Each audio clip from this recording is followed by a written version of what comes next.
Hi friends, ఈరోజు tutorial వచ్చేటప్పటికి మనం ఫోటోషాప్లో ఒక ఇమేజ్ని ఎలా కట్ చేయాలో చూద్దాం. మనం ఇమేజ్ని సెలెక్ట్ చేయాలంటే మనకి చాలా టూల్స్ ఉన్నాయండి. క్విక్ సెలక్షన్ టూల్ ఉంది, మ్యాజిక్ వాండ్ టూల్ ఉంది, ఇలా పెన్ టూల్ ఉంది కదా. నేను వచ్చేటప్పటికి క్విక్ సెలక్షన్ టూల్ వాడుతున్నాను. షార్ట్ కట్ వచ్చేటప్పటికి డబ్ల్యూ. చూడండి, క్విక్ సెలక్షన్ టూల్ అనేది మనకి ఇక్కడ ఉంటుంది.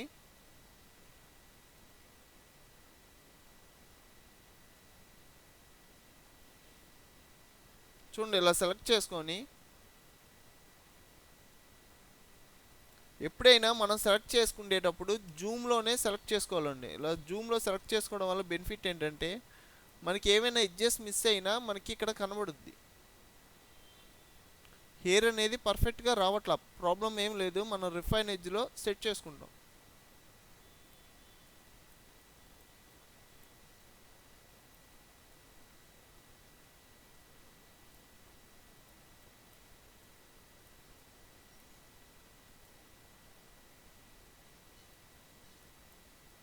నెక్స్ట్ వచ్చేటప్పటికి రిఫైన్ ఎడ్జ్ ఆప్షన్ ఉంటుంది, ఇది ప్రెస్ చేయండి.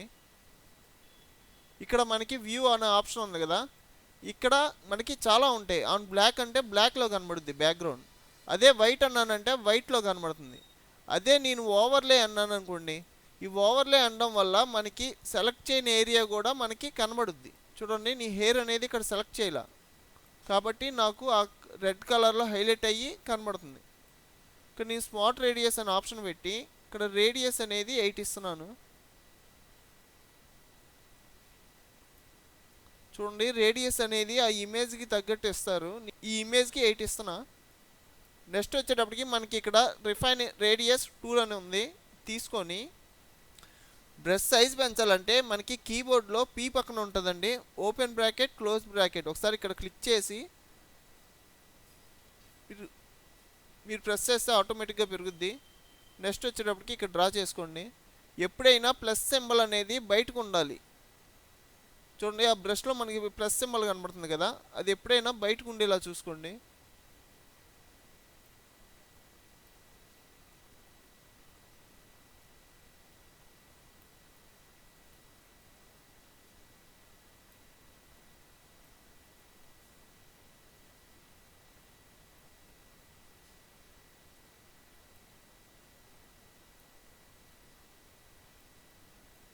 చూడండి, ఈ హెయిర్ మధ్యలో మనకి వైట్ అనేది మిగిలిపోయింది అన్నప్పుడు మనం ఇలా డ్రా చేసుకోవచ్చు, ప్రాబ్లం ఏమి ఉండదు. ఇలా డ్రా చేయడం వల్ల వైట్ అనేది రిమూవ్ అయిపోతుంది.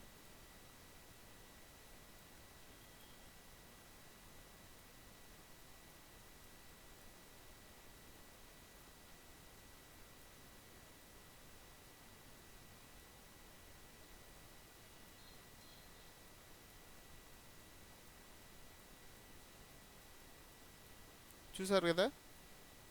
నెక్స్ట్ వచ్చేటప్పటికి ఇక్కడ నేను స్మూత్ అనేది ఒక 4 ఇస్తున్నాను.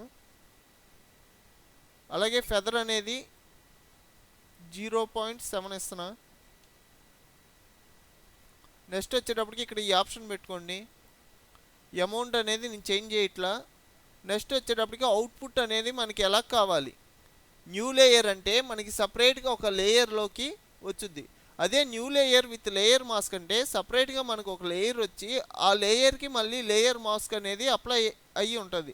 అదే న్యూ డాక్యుమెంట్ అంటే సపరేట్గా మనకు ఒక డాక్యుమెంట్లో ఓపెన్ అవుద్ది. అదే new document with layer mask అన్నాం అంటే ఒక న్యూ డాక్యుమెంట్లో ఓపెన్ అయ్యి ఆ లేయర్కి లేయర్ మాస్క్ అనేది అప్లై అవుద్ది. చూసారు కదా. నేను వచ్చేటప్పటికి new layer with layer mask ఈ ఆప్షన్ పెట్టి ఓకే అనండి.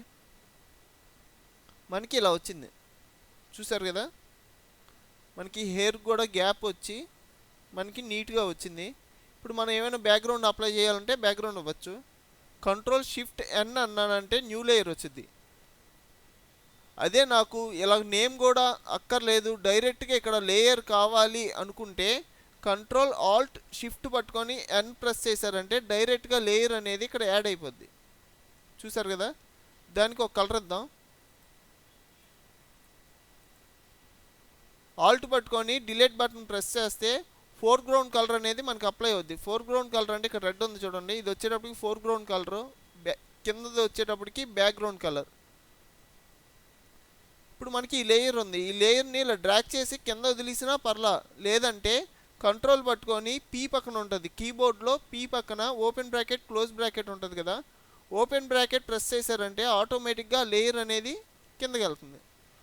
చూసారు కదా, మనం ఇలాగా సాలిడ్ బ్యాక్గ్రౌండ్లోకి తెచ్చుకున్నాం. అదే ఇప్పుడు మనం ఈ ఇమేజ్ని ఇంకో బ్యాక్గ్రౌండ్లోకి ఎలా చేంజ్ చేయాలో చూద్దాం. సపోజ్ నాకు ఇక్కడ ఈ ఇమేజ్ ఉంది కదా, దీనిలోకి తీసుకుందాం. మూవ్ టూల్ షార్ట్ కట్ వచ్చేటప్పటికి వి. చూడండి, మనం ఆ లేయర్ మీద ఉండాలి. నేను ఆ లేయర్ మీదకి వెళ్ళి డ్రాగ్ అండ్ డ్రాప్ చేయగానే నాకు ఇలా వచ్చింది కదా. ఇప్పుడు ఈ సైజ్ తగ్గించుకోండి.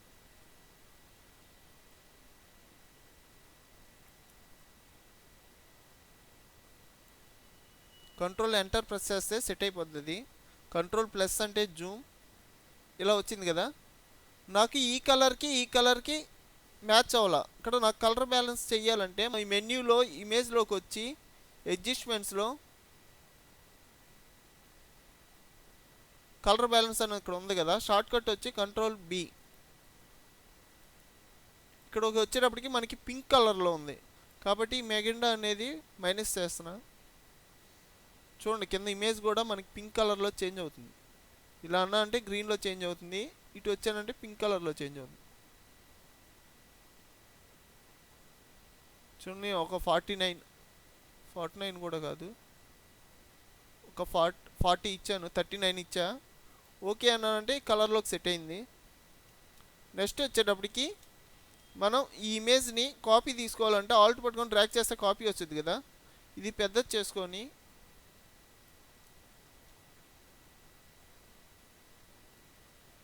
ఇలా మనం సైజ్ పెంచుకొని ఎంటర్ ప్రెస్ చేయండి, సెట్ అయిపోతుంది. ఈ లేయర్ కిందకి డ్రాగ్ చేయండి. డ్రాగ్ చేశారు కదా, ఇది ఇప్పుడు ఒపాసిటీ తగ్గించుకోండి. ఒపాసిటీ తగ్గించుకొని ఇంకా సైజ్ పెంచండి.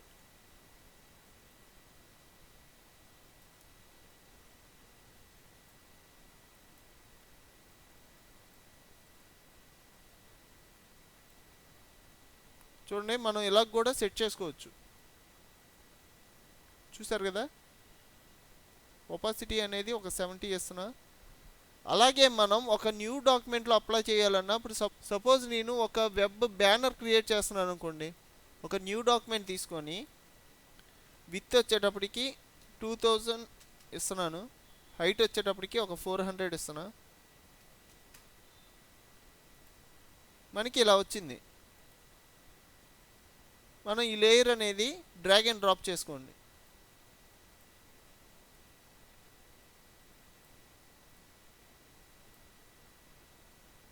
నెక్స్ట్ వచ్చేటప్పటికి ఈ లేయర్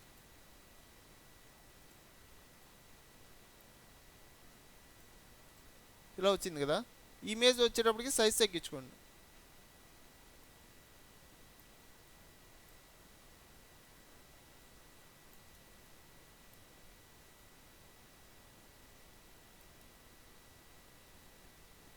నెక్స్ట్ ఈ ఇమేజ్ వచ్చేటప్పటికి సైజ్ తగ్గించుకొని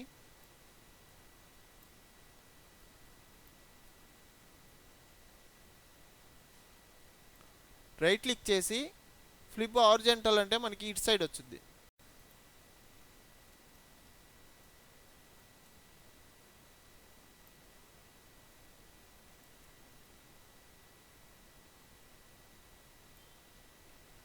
చూడండి, ఇలా ఎంటర్ ప్రెస్ చేసి మనం ఒపాసిటీ కూడా తగ్గించుకుంటాం.